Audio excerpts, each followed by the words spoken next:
the game of hustling. It's cold at the North Pole. Growing up where I came from, it's always a lot of cutthroats around. And by me having the mentality that I had to always go and try to knock niggas off, I had a bad reputation when it came to trying to go see the plug.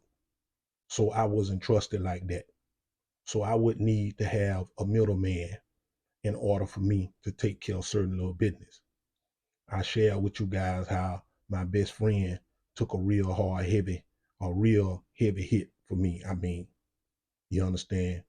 And by him taking that hit, it put me in a situation where I almost had to go and ask somebody for something, even though it didn't work out like that. But by the time I could get back home, the guy that I had been giving my money to had went to the guy that he get it from and told the guy, hey man, he back again. He need another one of them things. And the guy gave him the thing and he ran off. You understand? So when I came home, by the time I got home, I noticed some piercing eyes. I was standing up one day. I noticed these piercing eyes looking at me. And I seen this guy walking up and he had like a look on his face that wasn't cordial to, something good happening out of this. He walked up to me. I can remember it plain as day. And he was like, hey man, check this out. I got to holler at you about something. So I'm wondering why I know what this nigga, how he get on.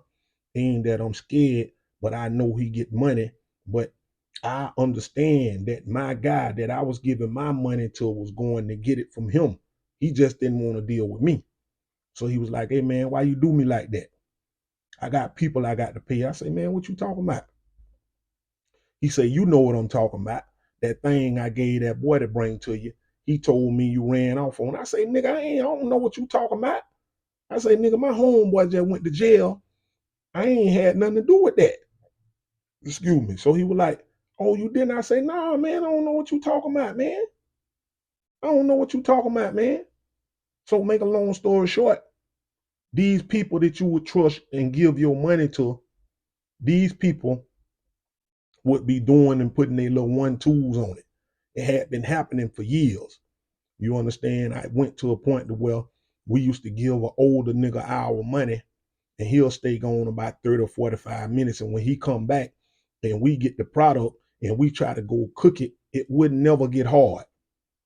So they was taking out, putting in, taking out, putting in. You understand? So that was they hustle.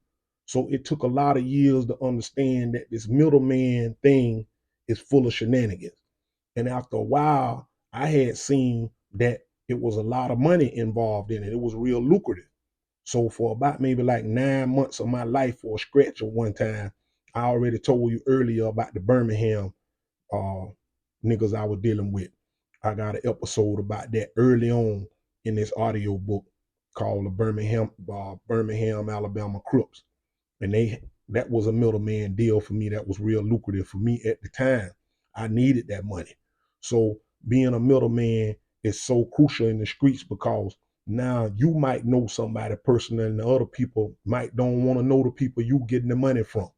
So I would actually get people money and I go to the guy and he would tell me, look, I don't want to see them other niggas. You just get their money and bring it to me. So I was getting money off their money and I was getting money from bringing it to him. So them middleman shenanigans, man, is a major, major pillar when it comes to hustling. Major.